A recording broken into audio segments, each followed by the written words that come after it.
9వ డివిజన్లో అంబేద్కర్ పార్క్ని యాక్చువల్గా పునఃప్రారంభించాం. నిజంగా చాలా హ్యాపీగా ఉంది. ఈ పార్కుని చేయటం కూడా చాలా చక్కగా చేశారు. పార్కులో అన్ని రకాల ఎక్విప్మెంట్ పెట్టారు, ఒక్కటి కూడా వదలకుండా. పార్క్ సైజ్ చాలా చిన్నదైనా దాంట్లో చక్కగా పెట్టారు. కలర్స్ కూడా పిల్లలకి నచ్చే కలర్స్ వేశారు. నేను ఎవరైతే కాంట్రాక్ట్ ఉన్నారో ఆ కాంట్రాక్ట్ని అధికారులు ఇద్దరు కూడా ప్రత్యేకంగా అభినందిస్తున్నాను. మీకు అందరికీ తెలిసిందే, 2014-19లో ఈ రాష్ట్రంలో మున్సిపల్ శాఖ మంత్రిగా ఉన్నప్పుడు అప్పుడున్న 110 మున్సిపాలిటీల్లో ప్రతి మున్సిపాలిటీలో ఉన్న పార్కులకి ప్రత్యేకమైన శ్రద్ధ చూపించాం.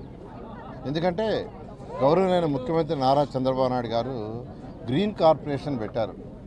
ఆ గ్రీన్ కార్పొరేషన్ ద్వారా ప్రతి మున్సిపాలిటీలో ఉన్న సెంటర్ డివైడర్లు కావచ్చు, పార్కులు కావచ్చు, లేకులు కావచ్చు, వాటిని చేయమని ఆదేశిస్తే రాష్ట్రం మొత్తం చేసాం.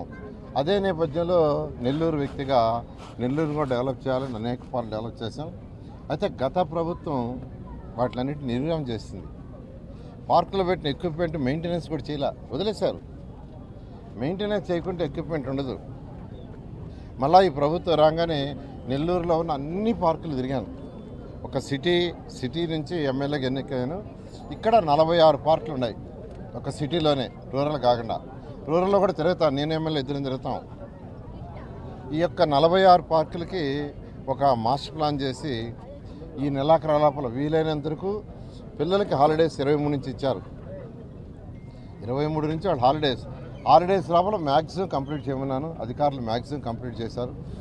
కొన్ని ఫైనల్ టచెస్లో ఉన్నాయి. అవి ఆ కొరవ కూడా ఈ నెలాఖరు కంప్లీట్ చేయడం జరుగుతుంది. అదేవిధంగా 54 స్కూల్స్ సిటీలో ఉన్నాయి. అక్కడ ఎక్కడా ప్లే ఎక్విప్మెంట్ లేదు, జిమ్ ఎక్విప్మెంట్ లేదు. వాటన్నిటి కూడా చేయమని ఆదేశించాను. వాళ్ళు అదే పని మీద ఉన్నారు. మొన్న పాలిటెక్నిక్ కాలేజీకి పోతే పాలిటెక్నిక్ కాలేజీలో అక్కడ రిక్వెస్ట్ చేశారు, సార్ మాకు పెద్ద ప్లే గ్రౌండ్ ఉంది, మాకేమీ లేదంటే ఇమీడియట్గా మున్సిపల్ శాఖ అధికారులకి ఇచ్చాను. మీరు పాలిటెక్నిక్ కాలేజీ వాళ్ళతోనూ అసోసియేట్ అయ్యి కోఆర్డినేట్ చేసుకుని ఆ వర్క్ కూడా టేకప్ చేయమని. ఈ విధంగా నెల్లూరులో ఉన్న ప్రతి పార్కుని చేస్తూ రాష్ట్రంలో ఉన్న అన్ని మున్సిపాలిటీస్లో కూడా ఇదే విధంగా చేస్తామని తెలియజేస్తున్నాను. మీకు అందరికీ తెలిసిందే, నెల్లూరులో 2014-19లో 550 కోట్లతో అండర్గ్రౌండ్ డ్రైనేజీ, 550 కోట్లతో వాటర్ ప్రాజెక్ట్స్ టేకప్ చేసాం. 85%, 90% 2 ప్రాజెక్టులు ఉన్నాయి. కానీ గత ప్రభుత్వం వదిలేసింది. వాటిని మళ్ళీ ఇప్పుడు టేకప్ చేసాం. 1 ఇయర్లో అవన్నీ కంప్లీట్ చేస్తానని నెల్లూరు ప్రజలకు సవినయంగా తెలియజేస్తూ, అది కాకుండా ఎన్టీఆర్ సుజల స్కీమ్ కింద నెల్లూరు కార్పొరేషన్లో 6 లక్షల లీటర్ల వాటరు, మినరల్ వాటరు కేవలం 2 రూపాయలకి 20 లీటర్లు ఇచ్చే ప్రోగ్రాం తెచ్చా.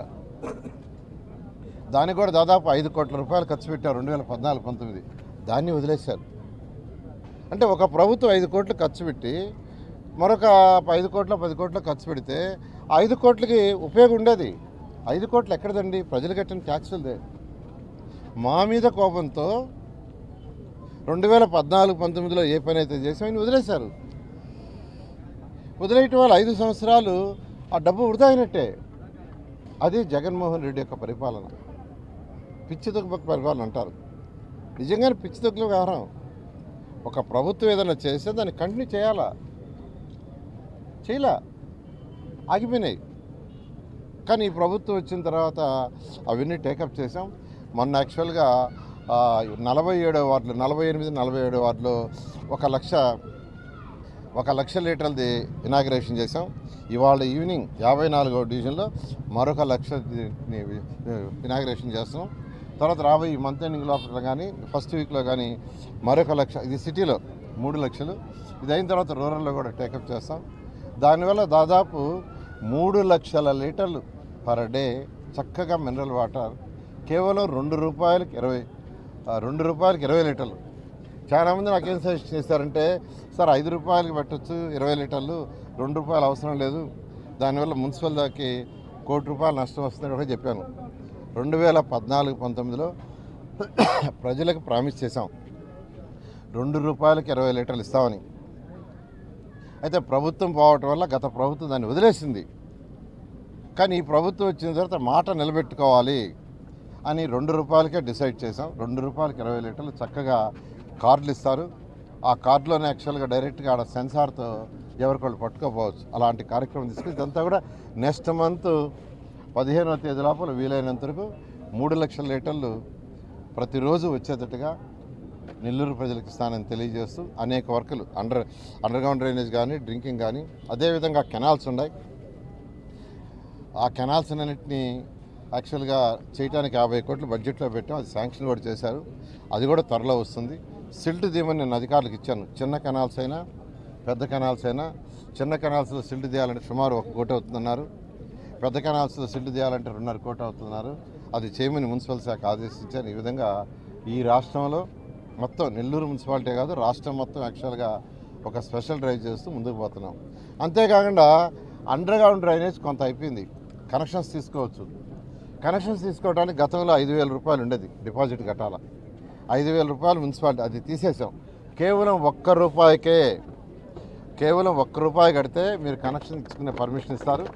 ఆ రూపాయితో మీరు కనెక్షన్ మెయిన్ డ్రైనేజ్కి ఇచ్చుకుంటే దోమల్లే నగరం తయారవుతుందని నెల్లూరు ప్రజలందరికీ సవినయంగా తెలియజేస్తాం. Thank you. ఏదైతే 217 చదరపు కిలోమీటర్లో క్యాపిటల్ సిటీని డిజైన్ చేసాము. 34,000 ఎకరాలు రైతులు కేవలం 58 రోజుల్లో ఇచ్చారు. వాళ్ళకి మాట ఇచ్చిన ప్రకారం అక్కడ ఇన్ఫ్రాస్ట్రక్చర్ ఈరోజు డెవలప్ చేస్తున్నాం 64,000 కోట్ల రూపాయలతో. వాళ్ళ భూముల విలువ పెరిగినాయి. అయితే ఆ భూముల విలువ నిలవాలంటే, పెరిగిన భూముల విలువ నిలవాలి పెరగాలంటే అక్కడ మనుషులు రావాలి. మనుషులు రాకుండా భూమి విలువ నిలవదు. సో మనుషులు రావాలంటే స్మార్ట్ ఇండస్ట్రీస్ రావాలి. ఐటీ ఇండస్ట్రీస్, అటువంటి స్మార్ట్ ఇండస్ట్రీస్ అంటే నాన్ పొల్యూటెడ్ ఇండస్ట్రీస్. అదేవిధంగా నాన్ పొల్యూటెడ్ ఇండస్ట్రీస్ రావాలంటే ఇంటర్నేషనల్ ఎయిర్పోర్ట్ ఉండాలా. ఇంటర్నేషనల్ ఎయిర్పోర్ట్ రాకుంటే విదేశాల నుంచి ఎవరు రారు. మీరు అక్కడి నుంచి హైదరాబాద్ రండి, హైదరాబాద్ పట్టుకొని ఇక్కడ ఫ్లైట్ రండి ఎవరు రారు. డైరెక్ట్ ఫ్లైట్ కోరుకుంటారు. ఈరోజు హైదరాబాద్ అంత డెవలప్ అయిందంటే అక్కడ కట్టిన ఇంటర్నేషనల్ ఎయిర్పోర్ట్. అది కట్టకుండా పాత ఎయిర్పోర్ట్ అయితే ఇప్పుడు దిగే ఫ్లైట్లో 10% కూడా దిగవు. ఈరోజు ముఖ్యమంత్రి గారు దూరదృష్టి ఆలోచించి 5,000 ఎకరాలు ఒక ఇంటర్నేషనల్ ఫ్లైట్ ఎయిర్పోర్ట్ కట్టబట్టే ఈరోజు అన్ని ఫ్లైట్లు దిగుతున్నాయి. అదేవిధంగా ముఖ్యమంత్రి గారు రాబోయే 50 సంవత్సరాలు దృష్టిలో పెట్టుకొని ఏ రైతులైతే ల్యాండ్ ఇచ్చారో వాళ్ళ భూమి విలువ నిలవాలి పెరగాలనే ఉద్దేశంతో ఒక ఇంటర్నేషనల్ ఎయిర్పోర్టు, ఒక స్మార్ట్ సిటీ, అదేవిధంగా ఒక స్పోర్ట్స్ సిటీ కట్టమని ఆదేశించారు. అయితే మన దగ్గర ల్యాండ్ లేదు. దానికోసం ల్యాండ్ పుల్లింగ్కి పోవాలా, ల్యాండ్ అక్విజిషన్ పోవాలనే దాంతో ప్రజల అభిప్రాయం తీసుకోమన్నాం. నిన్న ఎమ్మెల్యే గారు భాష్యం ప్రవీణ్ గారు ఒక 3 విలేజ్ల్లో అంటే దాదాపు 8,000 ఎకరాలు విలేజ్లో గ్రామ మీటింగ్ పెట్టారు. అందరూ ఏకకంఠంతో మేము ల్యాండ్ పుల్లింగ్కి ఇస్తాము, ల్యాండ్ అక్విజిషన్ కాదని ఇచ్చారు. ఆ విధంగా యాక్చువల్గా ప్రజల యొక్క అభిప్రాయం తీసుకొని, ఆ యొక్క ల్యాండ్స్ ఓనర్స్ యొక్క అభిప్రాయం తీసుకొని ల్యాండ్ అక్విజిషనా ల్యాండ్ పుల్లింగా. ల్యాండ్ పుల్లింగ్ అనేవాళ్ళకి ల్యాండ్ పుల్లింగ్ తీసుకుంటాం, లేదు మేము ల్యాండ్ అక్విజిషన్ మా బెనిఫిట్ అంటే ల్యాండ్ అక్విజిషన్ తీసుకొని రాబోయే 3 సంవత్సరాల్లో చక్కటి అమరావతి క్యాపిటల్ సిటీ చేసి ఏ రైతులైతే ల్యాండ్ ఇచ్చారో వాళ్ళ ల్యాండ్ విలువ నిలిచేటట్టుగా పెరిగేటట్టుగా, ఇవ్వబోయే వాళ్ళ యొక్క ల్యాండ్ విలువ కూడా పెరిగేటట్టుగా ఈ ప్రభుత్వం చేస్తుంది. Thank you.